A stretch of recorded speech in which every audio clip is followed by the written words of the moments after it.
साथियों नमस्कार। बीजेपी ने अपना पुराना तरीका एक बार फिर बंगाल में आजमाना शुरू कर दिया है। तमाम उन जगहों पर छापेमारी की जा रही है जो कि आईपैक से जुड़े हुए हैं और आईपैक बंगाल में, वेस्ट बंगाल में टीएमसी के लिए काम कर रहा है। ईडी का कहना तो यह है कि वो फेक जॉब स्कैम पर अपनी जांच को आगे बढ़ा रहे हैं और कई जगहों पे, देश भर में कई जगहों पर छापेमारी की जा रही है। लेकिन वेस्ट बंगाल में आईपैक के ऑफिस और उसके डायरेक्टर के घर पे छापा मारना और कुछ ही महीनों में बंगाल इलेक्शंस का शेड्यूल होना बड़ा सस्पिशियस दिखाई देता है, बड़ा संदेहास्पद दिखाई देता है। क्या ये पूरी खबर, इसी बारे में इस वीडियो में चर्चा करेंगे। साथियों नमस्कार, मेरा नाम धारण है, आप नेशनल दस्तक देख रहे हैं। इन्फोर्समेंट डायरेक्टरेट ने IUPAC, Indian political action committee के ऑफिस पर छापेमारी की है। छापेमारी की गई एक स्कैम को लेकर, स्कैम है जो कि एक फेक जॉब स्कैम से जुड़ा हुआ है। एएनआई की खबर की माने तो West Bengal the enforcement directorate is conducting a raid at the office of Indian political action committee in Kolkata. ED is conducting search at 15 different locations across India in fake government job scam against an organized gang involved in the scam people by offering fake jobs. फर्जी सरकारी नौकरी दिलवाने वाले scam की छानबीन करते हुए देश भर में 15 जगहों पर छापेमारी की जा रही है। लेकिन कोलकाता में आईपैक के ही दफ्तर पे, आईपैक के ही डायरेक्टर प्रतीक जैन के घर पे छापे मारना बड़ा अजीब साउंड करता है।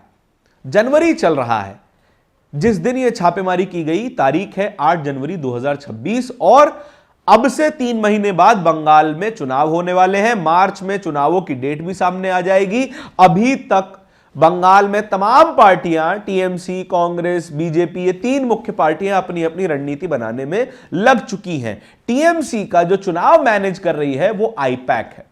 आईपैक वही संस्था जिसने नरेंद्र मोदी का चुनाव मैनेज किया था, इससे पहले अरविंद केजरीवाल का, और उससे पहले अरविंद केजरीवाल का दिल्ली वाला चुनाव और पंजाब वाला चुनाव उन्होंने ही मैनेज किया था। लेकिन पश्चिम बंगाल में टीएमसी के लिए आईपैक अपना पूरी रणनीति बना रही है और कहा जा रहा है कि लगभग कैंडिडेट्स की लिस्ट भी फाइनलाइज हो चुकी है। यह रेड पड़ती है और तमल साहा नाम के एक पत्रकार ने यह रेड पढ़ते ही न्यूज को ब्रेक किया। Enforcement directorate raids currently underway at the office of IPAC and also house of Pratik Jain, co-founder and director of IPAC. IPAC is handling TMC for Bengal election 2026. No confirmation yet. Raid related to which case? ये 11:33 पर 8 जनवरी 2026 को तमल साहा ने ये tweet किया। तमल ने अपने ही इस tweet को कोट ट्वीट करते हुए लिखा, breaking, CM Mamata Banerjee reached the residence of IPAC director Pratik Jain where currently ED raid is underway. इसके तुरंत बाद, रेड की खबर सामने आने के तुरंत बाद, बंगाल की मुख्यमंत्री ममता बनर्जी प्रतीक जैन के घर पहुंच जाती हैं और बड़ी तमतमाती हुई वहां से निकलती हैं। बाहर आती हैं तो उनके हाथ में एक फाइल होती है और एक मोबाइल फोन होता है। जो बयान देती हैं वो बड़ा इंटरेस्टिंग है। आमतौर पर ममता बनर्जी मीडिया से बात करते हुए बांग्ला का इस्तेमाल करती है, लेकिन इस बार उन्होंने हिंदी और अंग्रेजी का मिक्स इस्तेमाल किया ताकि ज्यादा से ज्यादा लोगों तक ये बात पहुंच सके। वो कहती हैं कि ईडी के जरिए अमित शाह मेरी पार्टी के सीक्रेट डॉक्यूमेंट, स्ट्रैटेजिक डॉक्यूमेंट्स और कैंडिडेट्स की लिस्ट चुराना चाहते हैं। जाहिर सी बात है, आईपैक को जानकारी होगी कि किस सीट से किसको टिकट मिलने जा रहा है। लिहाजा ममता बनर्जी के आरोप के अनुसार अमित शाह ईडी के जरिए उनके तमाम डॉक्यूमेंट्स चुराने की कोशिश कर रही हैं। और आखिरी में कहते हैं, the nasty home minister, the naughty home minister who can not protect the country is taking away all my party documents. यह बयान होता है पश्चिम बंगाल की मुख्यमंत्री का। तमल शाह इसी वीडियो को पोस्ट करते हुए क्या लिख रहे हैं, Mamata Banerjee walked out of Prateek Jain's house with a file mobile which the ED raided were on She claimed ED has deliberately raided IPAC office and Prateek Jain's house to steal their party internal detail, including her potential candidate list for Bengal election 2026. इसके बाद भी कई tweets viral होने लगते हैं और ये वाला जो वीडियो है वो वायरल हो जाता है। तमाम लोग लिखते हैं। संदीप सिंह इसी वीडियो को शेयर करते हुए लिख रहे हैं, ईडी की छापेमारी, आईपैक निदेशक प्रतीक जैन के घर पर पहुंची मुख्यमंत्री ममता। क्या गृह मंत्री अमित शाह और ईडी का काम मेरी पार्टी के दस्तावेज उठाना है? चुनाव है इसीलिए हमें निशाने पर लिया जा रहा है। एसआईआर के नाम पर 5 लाख लोगों के नाम हटाए गए हैं। बंगाल में 5 लाख लोगों के भी नाम पहली ड्राफ्ट लिस्ट से गायब है। हालांकि जो लोग इस लिस्ट से सहमत नहीं होंगे इसमें अपना नाम दोबारा जुड़वा सकते हैं।